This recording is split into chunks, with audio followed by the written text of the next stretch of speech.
The morning the forest changed, Daniel Ross woke to a sound that didn't belong. It wasn't birds or wind or the soft sigh of branches. It was the hollow metallic knock of a stake driver. He stepped out onto his deck, still half asleep, coffee steaming in his hand, and saw orange flags sprouting like weeds beyond the back fence. For 30 years, those woods had been his border to the world, a cathedral of cedar and pine that caught the first light and whispered every secret of the seasons. His father used to call it their backyard heartbeat. Daniel watched one of the workers pace the slope, hammering more flags into damp earth, each one slicing through a memory. "Hey!" he called, setting his mug down. "What are you doing back there?" The man only waved, pointing toward a white SUV parked at the base of the hill. Claire Winton climbed out. Perfectly pressed suit, clipboard in hand, and that HOA president smile polished from years of corporate diplomacy. "Morning, Daniel. We're marking the boundary for Phase 3 development. Big expansion coming, 36 new homes." Daniel frowned. "Phase 3? There's no Phase 3, that's my land." She tilted her head with a patronizing kind of calm. "Oh, sweetheart, the reserve parcel behind your lot belongs to the community. The board voted to sell it back in January. Didn't you read the newsletter?" He hadn't, because like most neighbors, he ignored the endless HOA bulletins filled with sprinkler rules and recycling reminders. "Claire, that's my father's forest. He planted those cedars." "I have the deed." Her tone stayed light, but her eyes sharpened. "Then you'll want to double-check your paperwork." The developer filed all reserve zones under the HOA charter. She turned before he could answer, barking instructions to the survey crew. By the time Daniel crossed the yard, his boots crunching through last autumn's needles, hum of machinery drowned out his protest. Chainsaws roared. Orange paint slashed across trunks older than he was. The air filled with sap and sawdust and disbelief. That evening, his wife Laura found him still standing at the fence line. The sun had dropped behind the ridge, turning the cut stumps black against a blood-orange sky. "They can't just take it," she said softly. He rubbed his temple. "They already started." Inside, the smell of cedar clung to his clothes as he pulled the old accordion folder from their filing cabinet. Yellowed pages, photocopies, survey maps. His father's handwriting scrawled on the corner of one sheet, "Lot 41B extends 50 feet beyond rear fence." He ran his finger along the faded ink, anger cooling into clarity. At dawn, he emailed scans to the HOA board, subject line, "Immediate cease and desist, private property." Hours passed, no reply. By afternoon, a notice appeared on his door. "Unapproved vegetation removal obstruction. Fine $300. The irony nearly made him laugh. When the sheriff finally arrived after Daniel's third call, the deputy looked embarrassed. "Civil matter, sir. Not criminal. You'll have to talk to your board." That night, rain drifted in from the coast, tapping the roof in uneven rhythm. Daniel watched water flow through the ruts where roots used to be. The slope shimmered under porch light, slick and fragile. Each drop carried soil downhill like an hourglass. The next morning, he drove to the county courthouse, a squat beige building that smelled of dust and floor wax. The records clerk, a gray-haired man named Leo, squinted at the deed number Daniel handed over. "You said Silver Pines?" He disappeared into the stacks and returned with a folder thick with blueprints. "This one." Daniel unfolded the map, pulse quickening. The forested strip glowed in faded green ink, labeled clearly, Lot 41B, private ownership, Daniel Ross. No HOA stamp. No easement. No transfer. Leo leaned closer. "That parcel's still active. Taxes paid through this year. Doesn't show any association claim." Daniel took photos of every page, his hands shaking slightly. "So they sold land they never owned," Leo sighed. "Wouldn't be the first time." Back home, Daniel printed the evidence and slid it into clear sleeves. But the satisfaction was short-lived. That evening, 3 pickup trucks rumbled up the hill, contractors unloading lumber, concrete forms, and rolls of erosion mat. Claire Winton stood in the rain beneath an umbrella, directing them like a general. "We're on schedule," she called, ignoring him completely. Daniel marched through the mud toward her. "You're trespassing!" "I have proof." She smiled that thin HOA smile. "Mr. Ross, you're disrupting authorized work. If you continue, we'll fine you for harassment." The words hit like ice. He stared at her, then at the churned soil where his father's trees had stood. "You're going to regret this," he said quietly. That night he couldn't sleep. He sat at his desk, screens glowing, pulling every file he could find. County GIS data, developer filings, archived HOA minutes. Patterns emerged. The board had quietly voted to reclaim several unused parcels for community development, each sold at suspiciously low prices to the same contracting firm. Ridgeview Partners LLC, Claire's husband, as it turned out, was listed as the firm's consultant. By 3 a.m., Daniel's exhaustion turned to strategy. He drafted a complaint to the county assessor, attached maps and deed copies, and hit send. Then he posted a short update on the neighborhood forum. If you live near Phase 2, check your backlines. HOAs selling property that isn't theirs. Within a day, replies poured in. One neighbor wrote, "They marked behind ours too, said it was common land." Another, "We paid for tree removal we didn't approve." The thread exploded. By evening, the HOA locked the forum and sent a mass email calling Daniel's claims misinformation. Laura worried. "You're making enemies, Dan." He looked out the window where spotlight still glared on the stripped hill. "They started this. I'm just showing the truth." A week later, the rain returned heavier. The bare hillside began to slump. Cracks zigzagged through the dirt like lightning scars. Daniel filmed everything, the runoff cutting channels toward the construction area, the fencing collapsing. At dawn, he emailed the footage to the county inspector. 2 hours later, a white truck pulled up. The inspector, a woman in a neon jacket, climbed out and surveyed the mess. "Who authorized this clearing?" "The HOA," Daniel said, handing her the documents. She frowned. "They don't have the right. This lot isn't listed as common property." She snapped photos, her radio crackling with updates. "We'll issue a stop work order." For the first time in weeks, Daniel felt air return to his lungs. But when the county notice was nailed to the fence that afternoon, Claire Winton simply tore it down. "We'll handle the paperwork," she told the crew. Daniel recorded that too. By sunset, the storm hit full force, wind screaming through the stumps, rain slamming the roof. Around midnight, a deep cracking sound echoed through the darkness. He ran outside with a flashlight. A 10-foot section of hillside had collapsed, dragging 2 half-built decks down with it. The ground still moved, slow and groaning. Laura screamed for him to get back. The earth slid another foot before stopping. Mud and timber piled against the property line like the aftermath of an avalanche. When the rain finally stopped at dawn, sirens wailed up the street. Emergency crews roped off the site. Reporters arrived. And in the middle of it all stood Claire Winton, arguing with the fire chief, her umbrella turned inside out by the wind. Daniel stood on his porch, soaked, camera rolling. The headline wrote itself. The morning after the collapse smelled of wet earth and scandal. News vans lined Silver Pines Drive, reporters standing ankle-deep in mud while homeowners peeked from curtains. The forest was gone, the slope disfigured, and the neighborhood that had once bragged about eco-luxury living now looked like a disaster zone. Daniel Ross didn't need coffee that morning. Adrenaline carried him. His phone buzzed nonstop. Neighbors calling, strangers online sharing his video of the hill giving way. It had racked up 50,000 views overnight, the caption simple, "HOA cut down my forest. Now their houses are sliding." By mid-morning, county engineers were on site, measuring cracks with steel rods and muttering about liability. The HOA president, Claire Winton, arrived in her usual white blazer, though now the hem was splattered with mud. Cameras followed her as she insisted to anyone who'd listen that the HOA acted within community rights. Daniel stood at the property line holding a binder full of printed evidence. When a reporter thrust a mic his way, he didn't yell. He spoke quietly, almost painfully calm. "That land was mine. I showed them the deed. They didn't care. Now the ground's proving me right." The clip aired on 3 local stations by noon.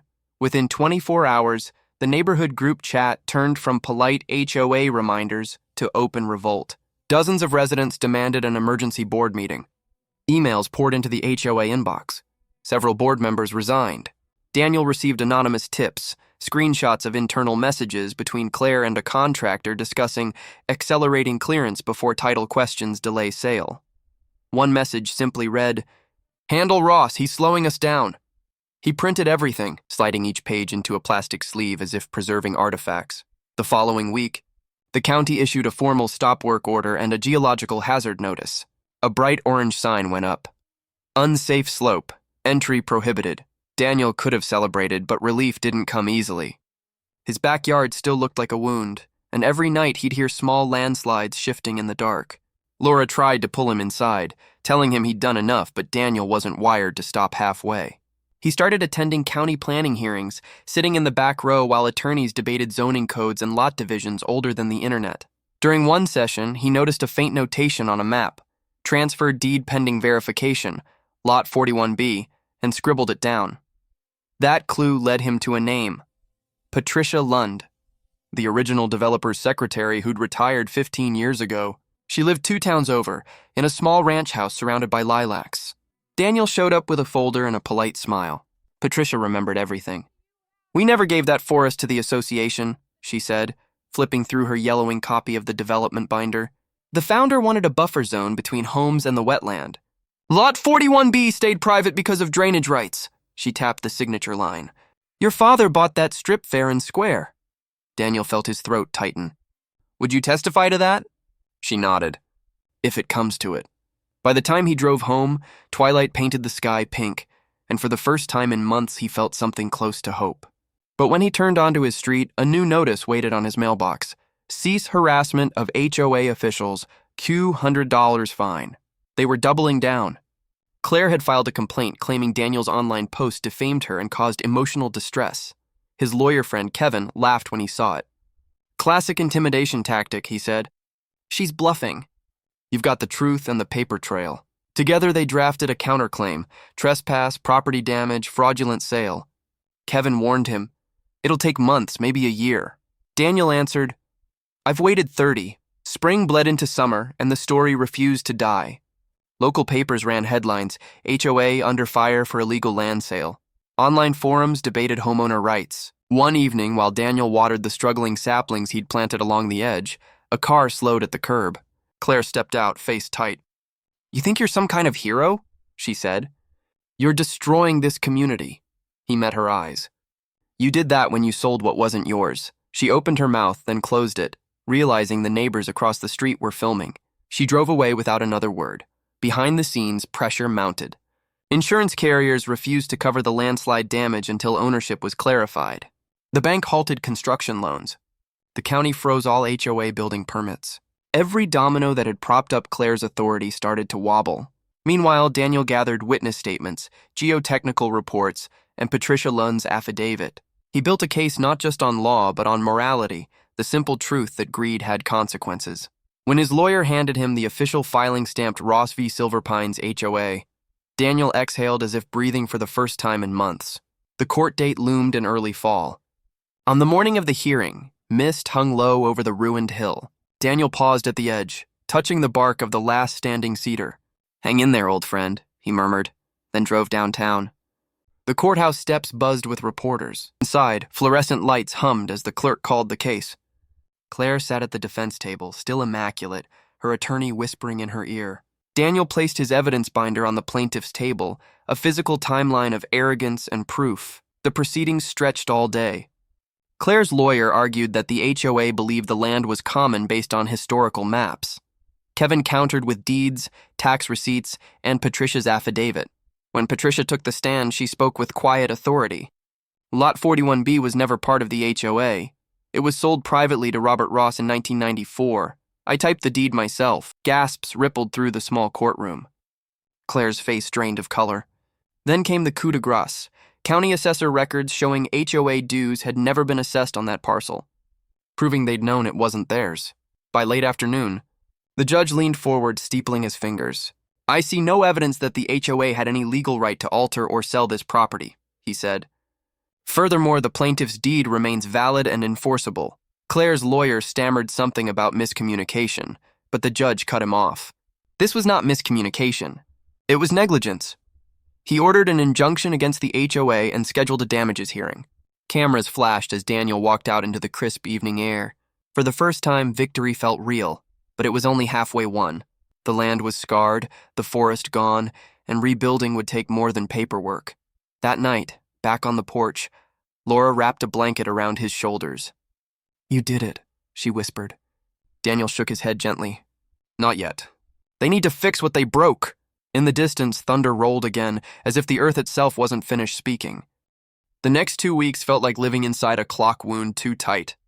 Each tick echoing louder than the last as Grant prepared for the showdown that would either reclaim his grandfather's farm or bury it forever beneath HOA concrete. Dawn after dawn, he woke before sunrise, coffee in hand, pacing the cracked porch while mist rolled across the fields that once shimmered with his family's corn. The autumn air smelled of diesel and rain, and every gust rattled the caution tape the HOA had strung across the property line like crime scene ribbon. By day, he welded gates, fixed the rusted windmill, organized his evidence board in the barn. Photographs, bank statements, drone shots, all connected with red twine like a map of betrayal. By night, he met with attorney Elena Cruz at her small downtown office, the only light in the building after 10 p.m., surrounded by folders labeled fraud, easement, illegal variance. She coached him on cadence. Don't shout, let documents speak, show the jury paper over passion. Grant listened, but inside him the anger burned steady. Calm words were fine, yet justice demanded fire. When the court date arrived, the county building looked almost theatrical, sunlight cutting through courthouse glass. Protesters gathered outside, holding signs that read, "Save the farm and no more HOA tyrants." News vans lined the curb. The story had spread. Local radio hosts debated whether a homeowners association could legally seize agricultural land for community improvement. Reporters waited at the steps like vultures with microphones. But Grant walked past silently, hat brim low, boots thudding against marble. Inside courtroom 4B, the air smelled of paper and tension. HOA President Claire Denning sat at the defense table in a tailored gray suit, pearls at her throat, posture so rigid it could snap. Beside her, their high-priced lawyer scrolled through files on a tablet as though confidence could erase guilt. Behind them, half the HOA board whispered among themselves, neighbors who'd once waved politely from SUVs now avoiding eye contact. Grant took his seat beside Elena.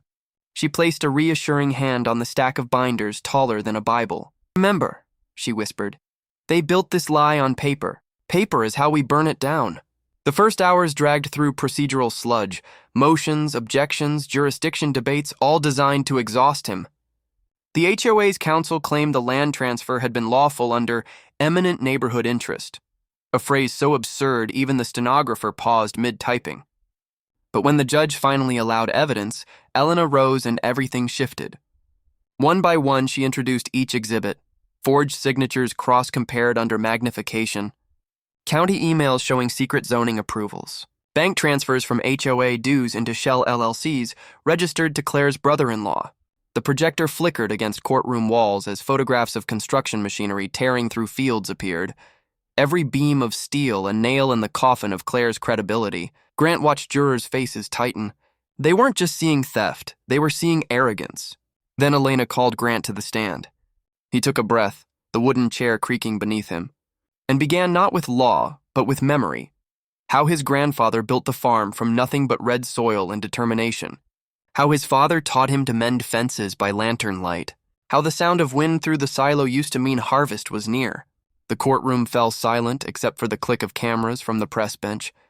"They said it was just land," he said quietly. "But it's my family's story written in dirt and sweat. And they tried to erase it for profit." Claire shifted, jaw clenching.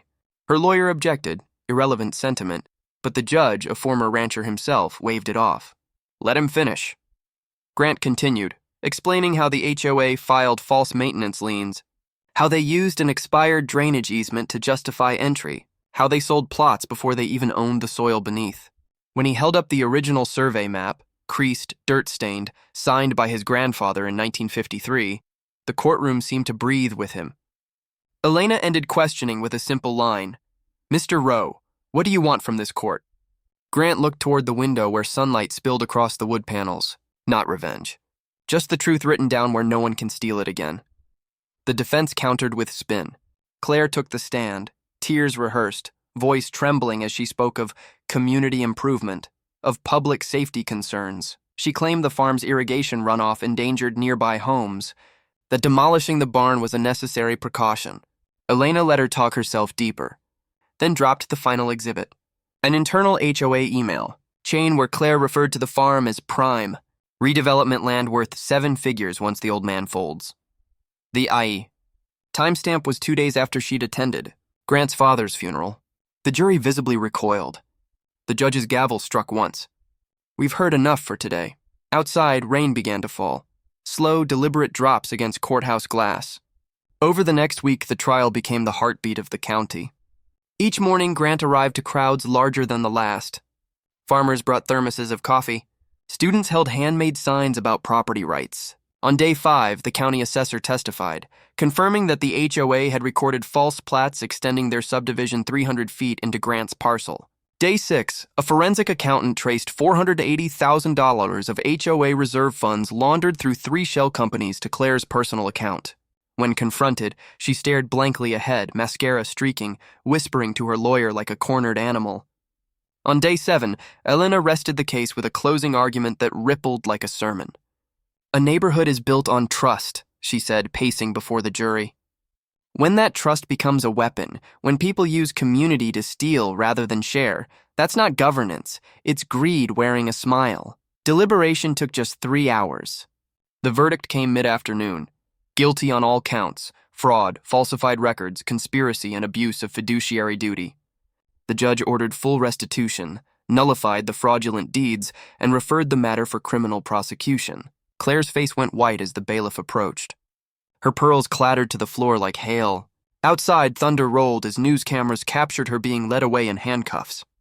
Grant stood on the courthouse steps, the rain washing months of dust and anger from his coat. Reporters shouted questions, but he simply said, "It's not a win, it's a restoration." Then he walked back toward the truck that had carried his father's casket just months earlier. This time it carried hope. The weeks that followed felt surreal.